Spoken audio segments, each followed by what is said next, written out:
Que signifie vivre bien et être vertueux dans un monde plein de souffrances, de chaos et de dégradation?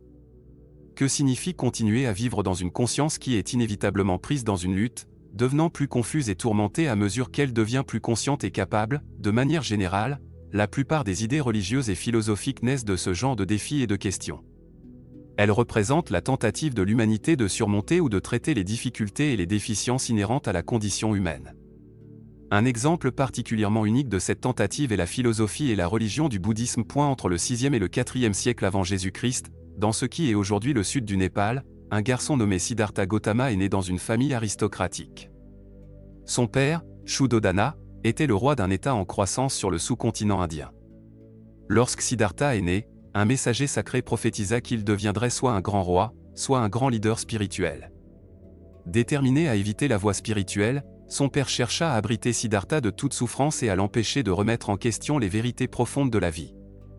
Pour s'assurer que Siddhartha devienne un roi, son père l'isola dans un magnifique palais, rempli de beauté, de santé et de luxe, le tenant à l'écart des réalités de la maladie, du vieillissement, de la souffrance et de la mort. Cependant, à mesure que Siddhartha grandissait, sa curiosité grandissait également. À l'âge de 29 ans, ses questions existentielles ne pouvaient plus être contenues dans les murs du palais.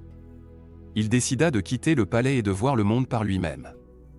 En préparation de son voyage, son père ordonna que les rues soient débarrassées de tout signe de vieillissement, de maladie et de mort. Mais malgré les efforts de son père, Siddhartha rencontra tout de même la souffrance lors de ses voyages. Lors de son premier voyage, il aperçut un homme malade, couvert des marques visibles de sa maladie. Siddhartha demanda à son conducteur de char ce qui n'allait pas, et l'homme expliqua que cet homme était malade. Lors de son deuxième voyage, Siddhartha rencontra un homme âgé, fragile et faible à cause de l'âge. Encore une fois, il demanda à son conducteur de char ce qui n'allait pas, et l'homme expliqua le processus du vieillissement. Lors de son troisième voyage, Siddhartha croisa un cortège funèbre et, pour la première fois, il vit un corps sans vie. Attristé et choqué par ces expériences, Siddhartha réalisa la vérité de la souffrance humaine, du vieillissement et de la mort. Sa vision confortable du monde s'effondra. À la recherche de réponses, Siddhartha quitta le palais. Lors de son quatrième voyage, il rencontra un homme saint en méditation, qui semblait en paix malgré les horreurs environnantes.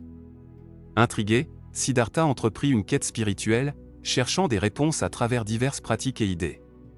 Il rejoignit finalement un groupe d'ascètes, adoptant une privation extrême dans l'espoir d'atteindre l'illumination. Cependant, après des mois de privation, Siddhartha ne trouva aucune réponse, seulement davantage de souffrance. Il se rendit compte que nier les besoins du corps ne menait pas à l'illumination. Il retourna à une approche plus équilibrée, méditant seul dans la forêt, mangeant ce dont il avait besoin et se concentrant sur l'introspection. C'est durant cette période que Siddhartha commença à formuler les principes fondamentaux de sa philosophie, qui allait plus tard être connue sous le nom de bouddhisme. L'histoire du bouddhisme nous pousse à regarder au-delà des illusions de nos vies abritées et à confronter la souffrance, le vieillissement et la mort inhérents à l'existence. Les enseignements du Bouddha, connus sous le nom des 4 nobles vérités, suggèrent que la vie est fondamentalement souffrance, et que la souffrance provient du désir et de l'attachement.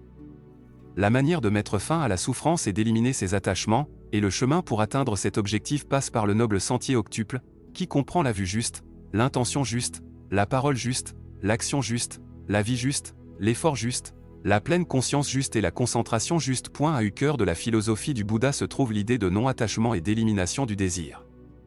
Ce concept peut sembler contre-intuitif au départ, mais il commence par reconnaître la nature du soi essentiellement non existant et en perpétuel changement.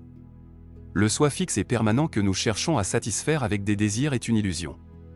Au lieu de cela, la vie est une série d'expériences constamment changeantes, et en lâchant prise de l'attachement, nous nous libérons de la souffrance. Le bouddhisme enseigne que le véritable bonheur ne se trouve pas dans les choses extérieures, argent, succès ou statut, mais dans le fait de se détacher du désir de ces choses. En embrassant la modération, la connaissance de soi et la compassion, nous pouvons atteindre l'illumination, ou le nirvana. Bien que le bouddhisme puisse sembler difficile à pratiquer dans le monde d'aujourd'hui, ses enseignements restent un système de pensée puissant et transformateur. Le bouddhisme continue d'influencer non seulement l'Orient, mais aussi des philosophes occidentaux comme Arthur Schopenhauer, Friedrich Nietzsche, Ralph Waldo Emerson et Alan Watts. Aujourd'hui, c'est la 4e plus grande religion du monde, avec plus de 500 millions de fidèles. L'attrait du bouddhisme réside dans son accent sur l'expérience directe et les méthodes pratiques, sans dépendre de Dieu ou d'une foi aveugle. Il confronte directement la souffrance de la vie, nous incitant à faire face à la réalité du monde sans nous abriter dans des illusions. Il nous enseigne à vivre avec conscience, compassion et sagesse face aux difficultés de la vie. Et si vous avez aimé cette vidéo, n'oubliez pas de vous abonner à notre chaîne. À bientôt.